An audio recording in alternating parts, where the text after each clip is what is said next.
Well, good afternoon, everyone, and welcome to today's webinar. I'll be your host for today's session as we take a look at how you can go about building an epic business case for onboarding. With me today is Peter Forbes, the founder and CEO here at HROnboard. Pete has over 20 years' experience in human resources, working with some of Australia's leading organizations. And today he's going to walk us through how you can go about building an epic business case for onboarding. So without further ado, take it away, Pete. Hey, thanks, Steve, and hi, everyone, and welcome to today's webinar. And I hope wherever you are in Australia, you're staying sort of dry, but it's very raining here in Melbourne, so you might get a bit of background noise because it's a little bit noisy in the office with the rain. Anyway, let's get into what we're talking about today. Just a little bit about HROnboard. We're a dedicated employee onboarding provider. And really, we provide a solution from what we say is hello to go. So we look after the job offers that get sent out to a new hire or a candidate to accept their offer. We do the induction and orientation of someone throughout their onboarding period before day one, that first day, that first week, and ongoing. And more recently, we've then moved into role transitions, internal mobility. So if people are changing roles or they're coming back from parental leave, we can manage that process. And right through to then, of course, when people leave the organisation, we call it offboarding, other people have different names, but ensuring that that offboarding piece is smoothly managed. So we're a complete end-to-end onboarding with transitions and offboarding as well. We've been in the market for about 5 years now. We're Australian-owned, Melbourne-based, out in the eastern suburbs of Melbourne. And look, we're loved by a whole bunch of organisations across Australia and New Zealand, spanning all industries. And we often get asked about, which industry do you focus on? And for good or bad, we're across all industries from blue-collar, white-collar, aged care, education, government. You name it, we're in that industry, and it just shows you that onboarding is a really topical issue that affects all organisations and all employees, and we'll touch on that a little bit when we're talking about today's topic. So look, today's topic is about building a business case for employee onboarding, for an employee onboarding solution, and I think building a business case, I'm assuming most people in the room have built business cases before. They're a pretty usual part of the tool in any organisation. And then, as part of your professional development, you should be able to know how to, present an argument and get that argument across to important stakeholders or your management or the executive. And look, I like to keep things pretty clean and simple when it comes to building a business case for any spend in the organisation where you see a pain point, think there's a solution out there for it, and you need to present that argument to a whole range of people in the organisations. One thing I think is, and what we're going to do today is focus less on the structural elements of a business case, but more trying to put what we've learnt about, obviously selling employee onboarding solutions to organisations and helping, our people out there present that case back internally and showing you some of the things that are unique to employee onboarding as opposed to a generic business case. And I think it's really important that when you're presenting this, you make it really clean and simple for busy executives who just need to consume the information quite quick and keep moving on. So we've broken it into 3 different areas. The first one is describing your current situation and problem. What's the current as-is state and how's that causing issues? The second piece is then talking about, well, we've got all these problems. What are some ways we can solve that? What does that look like? How long is it going to take? What's the investment to do that? And then thirdly, you need to kind of show what does the end state look like? What's the nirvana after, we're going to go through this work, we're going to invest this money, and what are the results and benefits. And we'll talk about some things you can do there to show what that end state looks like. So let's head off into the first area, which is really talking about your current situation. One of the things that I love about onboarding is about how complex it is, and it's and I think a lot of people take the employee onboarding phase for granted. That it is, it's just this tiny gap between recruitment and then normal sort of talent management. And what we like to talk about when in employee onboarding is the complexity of both the hard and the soft sort of transactional nature of onboarding. That there's some really hard elements of onboarding around data management, information security, collecting information off the candidate, flowing that through into your core payroll system. But then there's some really soft tasks and components of employee onboarding, like making sure the team leader is there on day one to make sure that that new hire knows where they've got to go. Making sure someone's reached out to that new hire maybe a week before they're starting, just to make sure they're feeling okay about things. So there's this real hard and soft complexity of onboarding. But when you're presenting a business case, I think it's important that you show what that current state looks like from a couple of different perspectives. And this is just an example of a pretty simplistic onboarding process. But what I liked about this example is they are breaking it down into the major, in those swim lanes, they're breaking it down into the major time periods, which is before their first day, which is an important element, the first week, and then first month or ongoing. When we look at the different areas of employee onboarding, probably the most technical area of employee onboarding is around the job offer, and that the physical offer, the contract, the forms they need to complete, the information they need to provide, and how that then goes into your internal systems, and how the workflow and the communication goes to other departments. So really getting a good understanding of your current state is going to help you start building some of the sort of arguments around this is why we need a platform to manage our onboarding. What we found, we did a benchmark report we released this year, and it's available on our website to download, and it looks at all the job offers that went through our platform in 2017, and there was about 25,000 job offers that went through our platform. And what we found out is that sending out job offers is quite complex. A lot of those offers were sent to review. There was a lot of errors that were caught in that. But what we also found is a lot of our customers who were sending offers out were generating the contracts automatically to get around some of those common issues that you see when you're building an offer and sending it out to a candidate. What we also found is that the number of people involved in onboarding is quite complex. And again, when you're trying to map that current state out, there is a lot of stakeholders who get touched in that onboarding process. And it's important that you show that when in your business case to convey some of the complexity of what onboarding is. And I think if you compare it to other business processes, you'll find that it's just as complex, or if not more complex than some other areas. And if you're still doing onboarding manually, it's a great case to say, well, look, this is a key area of improvement where we can get a lot of results.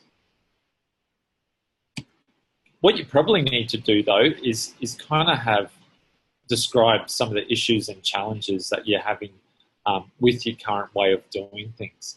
And this is just a pick list of some issues that we've seen over time, and really you might have more. We haven't even included in this list of issues things like data management, payroll processing, those sort of things. But really, if I look at this list, some of the big ones I see that have real tangible ROIs.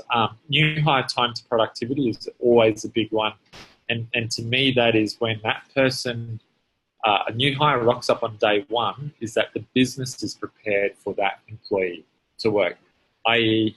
they've got, simple things like a desk and a phone and where they're going to go. And they've also got access to the equipment and the systems they need to do their job. And that kind of ties into that not ready on day one. One of the other ones we found in certain industries is reneging on job offers. So getting the speed of getting that job offer out to the candidate after the verbal confirmation in some industries can be really, really big. Another one, once we go post the offer acceptance and into the, post first day, probation management and our team leaders' approach to onboarding, we find without a formal onboarding platform and a structure there, there's a lot of ad hoc processes in how people approach probation management, which has a real impact to the business if you're letting poor performers through past that probation period. And also, all the research that we've seen out there that is done, surveys coming back, is, nearly the number one thing about the new hire experience is how the team leader treats that person in those first couple of weeks, that first day. It's so critical, and I think everyone can relate to that as well. So there's a bunch of issues you can pick there. The other part, when you're talking about setting the scene for a business case with onboarding, is looking externally as well, and looking at what are some of the trends outside that are happening externally that are impacting the business. And it's really interesting. I was in a meeting yesterday with a government department, and their mandate about onboarding is all around disability and diversity. So they have a mandate in the government department to up the amount of people who they're hiring with a disability or are classified as diverse from 4% to 8%, and they need to get it to 12% in 2024 or something like that. And what they're worried about is the onboarding process accommodating for different people from diverse backgrounds, or the onboarding process accommodating for people with disability, and how that induction orientation experience might differ, taking into consideration some of those factors. So, and for sure they're being influenced by the conversations that are being out there in the community. So I think if you can tie back in what's going on, whether it's around, new hire experience, whether it's around compliance, and, as you can see on the screen, there's a whole bunch of examples there about, organisations not hiring people under the right conditions and agreements. So I think tying that back in kind of gives you some better ways to set the scene about how you can improve onboarding and making that case. So assuming you've made the case, it's now, and you think, yep, we've got a good case. We know we've got and look, sometimes for some organisations, it's a no-brainer. They know they've got to improve their onboarding. It's just a matter of priority, and we'll come back to that a little bit later about, there's so much distraction with other projects. It's in the queue, but it's not at the top of the queue. But assuming you're now looking at solutions, you've got a couple of choices in the onboarding space, and look, it's employee onboarding as a software area has really evolved over the last few years, and particularly when we started in 2013, there really wasn't a lot of chat about it. Most of the all-in-one systems didn't even recognise onboarding. Recruitment systems didn't do it. Today, it's a much broader story. And really, the three options you have when you're coming to technology to help you with onboarding is you can either by onboarding as a module of either a recruitment ATS type solution that has started to add onboarding into their suite. You can do a dedicated onboarding platform like us as a dedicated vendor, or now you see a lot more of the integrated HR payroll systems offering onboarding as a module of their system. And look, as you can see with some of the dot points, every way has their pros and cons to the solution. And I think what it comes down to, for some people, this argument around best of breed solutions over all-in-one solutions, for some people it's a real religious debate, I find.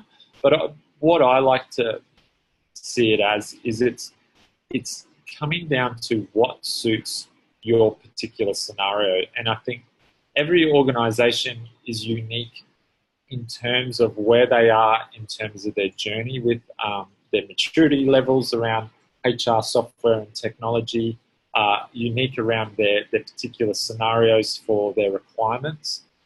Some onboarding might be quite simple. If your onboarding requirements are fairly simple, there's not a lot of complexity, you don't have a lot of different job types, you might be okay to just use a module of your recruitment solution or your payroll solution, because it ticks the basic boxes, but you don't need to do more.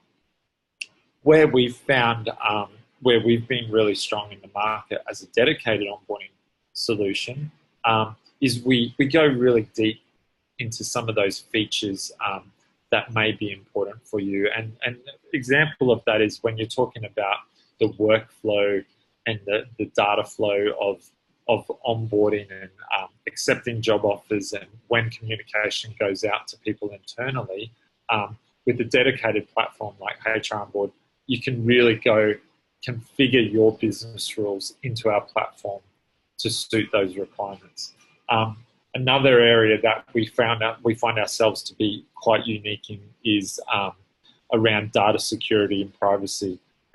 Onboarding is one of these interesting areas where there is some really, data privacy and security of that data, and the visibility of who can see who's being hired under what arrangements can be quite sensitive. And we have a lot of deep features in that way, such that, for example, you can enable your IT provisioning people to see portions of a job offer to do their job and provision systems, but they can't see sensitive details about the employment agreement or other private details you don't want to share with them. What I think is you need to assess what's right for your requirements. You need to, and again, getting that current state is really important, and understanding that complexity. One of the other areas when it comes, choosing software solutions is a whole other webinar we could talk about. But I think one of the key things I'd walk away from is make sure you talk to whoever you're choosing, talk to their customers, not just the salespeople. I think if any vendor can't give you a whole bunch of customers to go talk to, that's a warning sign. I think you need to understand the product features to a certain extent, but I'd pay special attention around integration. I think, and still in my mind in the HR space, I've been in the HR software space for a long time, and the biggest furphies I see from all vendors is their story around integration. And I think you need to dig deep in that to make sure it's true. I say that with some confidence because I have a lot of experience in integration. We've done, our integration capability is quite good, but I think you need to dig down on some of these things.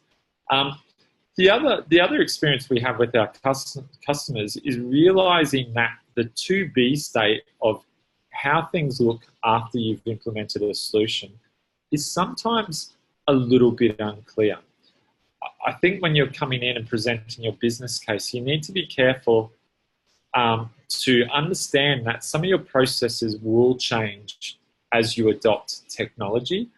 And that's not because the software can't do what you want it to do, but it's because the software will enhance some of those processes and will streamline them. So by virtue of putting in a solution, the way you do onboarding is going to change, but it will change for the better. So when you're looking at solutions, you also need to consider that the effort to change. And this is looking really at the time frame, the resources, and the investment. Look, I think here, I don't think there's anything unique about building the business case for an employee onboarding solution that's different from any other key piece of technology you're going to put in. The normal project management practices apply. I think, again, what's important, you need to talk to other customers. Just don't talk to the vendor. I think it's really important to talk to other people about their delivery experience. One thing that is unique to onboarding, well, to other solutions, is about the different stakeholders you'll need to get involved. As I mentioned earlier, onboarding is very multidisciplinary, and it means there's a lot of different groups who get impacted in the onboarding process. So, your typical ones like your hiring managers and recruitment, but IT and security is a big one. Payroll, always payroll. Legal and compliance, because often what we see when you're looking at your onboarding practices is all the contracts will come up for review. You might have 20 different employment contracts representing 3 different EBAs with a whole lot of variations. But sometimes this triggers a whole contractual review. And the marketing and comms team is also important because there's branding considerations. You'll be looking for logos, you'll be looking for images and things to brand the content, because most onboarding solutions have a portal and allow you to send out pieces of information that may be currently in like PDF format or on your intranet, and you need to get it out there available in different formats. A lot of different stakeholders, and I think in terms of those stakeholders, we've seen a lot of deals. I think the environment for purchasing software has changed a lot in 2018, and so we're seeing more and more pushback in terms of projects being delayed, particularly around data security and data privacy. And most modern HR vendors now are cloud or SaaS vendors, so that means you're not hosting the software, and there's a lot more rigor being applied to vendors about their practices around data security and privacy. So that tends to hold up the timelines a little bit when you're thinking about that. Probably the other last piece just to talk about in that rollout strategy is looking at the approach and picking a pilot group. Certainly the success we've seen and we'd recommend is an iterative approach to going live, starting with a small group and then and a small functional set as well. So the big bang approach in our minds is not a good approach. We start with a small group, a small functional area, and keep expanding over time. And definitely now with the licensing of most HR vendors is subscription based, that pressure to go live and then that the vendors disappear is less of a concern anymore, because it's really in the vendor's interest to make sure you have continued success, because the commercial model is based on an annual subscription. So you can be a little bit novel with your implementation approach. So the last piece of defining a really good business case is expressing the results and the benefits. And this is really defining, what does the Nirvana situation look like? This is where, it's good to back up with a little bit of evidence or research, and hopefully your vendor should partner with you to help you present this business case or provide some details about it.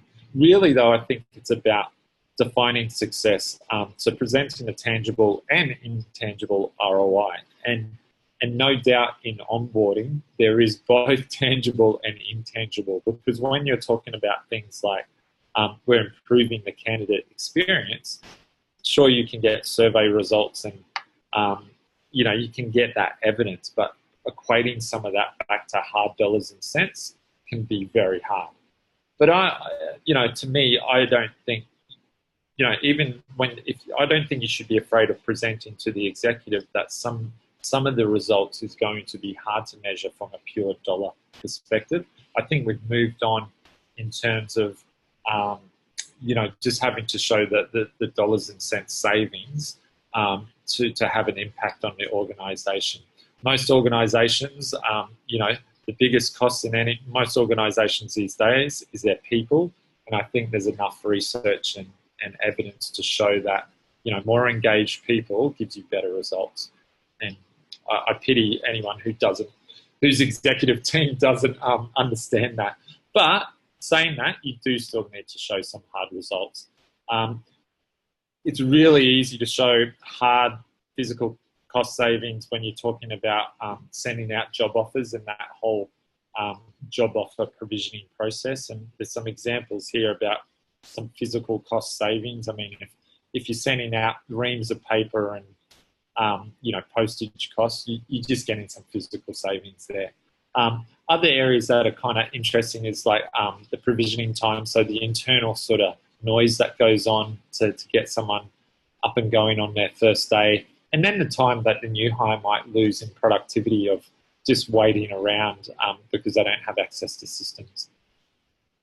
For some organisations, it might be interesting to translate to environmental costs, and we do have some calculations on those metrics on the right-hand side in terms of how many bits of paper, how much printer toner cartridges does it go in to print one page of one piece of paper. And there's some interesting stats there, and that's becoming more of a environmental type impact ROI that you can show. Again, looking externally for evidence about what that future state would look like, because you're trying to present, well, we're going to implement this solution. Here's what it's going to do for us. Sometimes that's very hard to articulate just internally, knowing what that's going to do and making that a believable piece. What we've done, and again, you can download this from our site, is our benchmarking report looks at real organisations who are using our software and the real results. And these are some of the results from those 25,000 job offers that went through our system in 2017. So you can really start to see, the improvement in efficiency and time. And again, we've got lots of case studies, people you can physically go and talk to about what those results look like. And I think that's really important, again, to get some external validation of people who've been through that experience.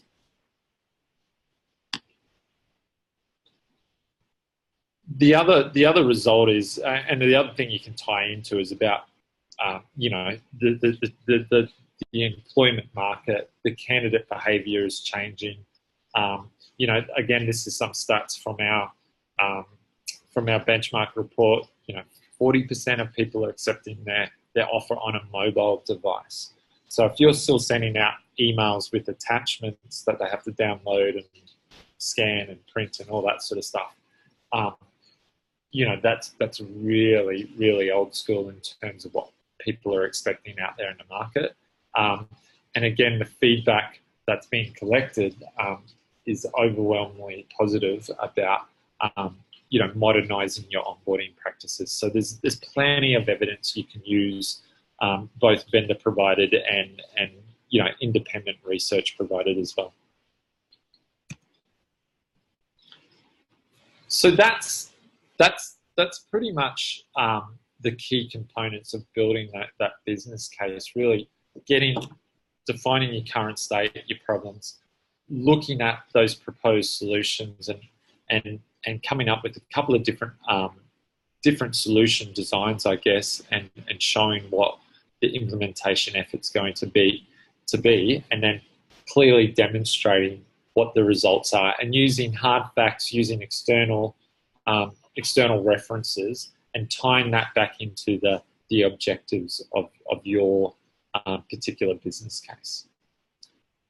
So hopefully that gave you some information about how to build that business case. I really, I'm both a vendor and a CEO, and I see my people come to me with business cases for things, and I think from my point of view, this is what I like to see as well when someone's coming to me saying, hey, we need to spend some money, and trying to prioritize it over all the other things that are happening with the business. And I think that's one of the harder things is, and we hear this often, look, we know it's a burning issue, but it's in the queue. And I guess as HR professionals, it's important for you to recognize what is above it, but trying to tie back how this case for improving our onboarding is really going to solve some of our operational or bottom line issues, how it's going to make us more productive or save time and money, which is the age-old chestnut for any organisation. So we'll take some questions. I think we do have some questions here. Yep. We've got 2 questions here, and just keep in mind there's still time if you want to pop in a question. Just press that Q&A button, and we'll be sure to answer that. But the first question that we have here is, Pete, in your experience, what are some of the common pushbacks that you see from executives when you're trying to present a business case for something like onboarding? Look, I think some of it, I think, is the homework hasn't been done in terms of really understanding the current situation and the impacts and linking those issues. You've got to be really careful, where the pain is being felt in the organisation. So if you're just saying, well, it's really hard for payroll to do their job because the information's paper-based, for example, that's a payroll pain, but it's not really affecting anyone else in the organisation. Mm-hmm. I think you need to tie it back to the downstream effect. One of the things we like to do, as a consulting tool is to ask the 5 whys and keep drilling down and go, well, okay, it's a pain for payroll. Why is that an issue? Well, and you get down to some root causes that would probably be better to demonstrate how that impacts the overall business and just not that particular function. Cool, great. And our last question here we have is, when people try to analyze their current state of onboarding, what are some of the best ways you've seen businesses and people acquire feedback from their team and from the employees? I think, that's a good question, because I think a lot of the times we see that drive for onboarding through bad experiences that the candidates or new hires are having, and that comes as a new hire survey or something like that, in terms of they get this feedback from candidates who are just saying, the 6-month review, the survey that goes out, and they talk about that bad experience. The other area, and I remember going into a couple of big banks where they'd hired a new exec, like a new CEO, and the CEO was giving them feedback about how bad that experience was. So I think, what you really want is getting that on the ground feedback from those different sources who are close to it. And I think the ones who are going to have the loudest voices is the new hires themselves, because if you're measuring attrition rates, that's really good, because if you can provide some hard data around, the attrition rates of new hires is a lot higher than any other tenured employee in the organisation, there's obviously some problems you're having with that recruitment onboarding process that you need to fix up, or you need to align the expectations between what happens in the recruitment process versus what happens in the onboarding process. Cool, great. Well, that's it for today. Thank you very much for joining us. If you do have any further questions or would like any further information, there's plenty of content on our website, including the benchmark report that Pete spoke about during this presentation.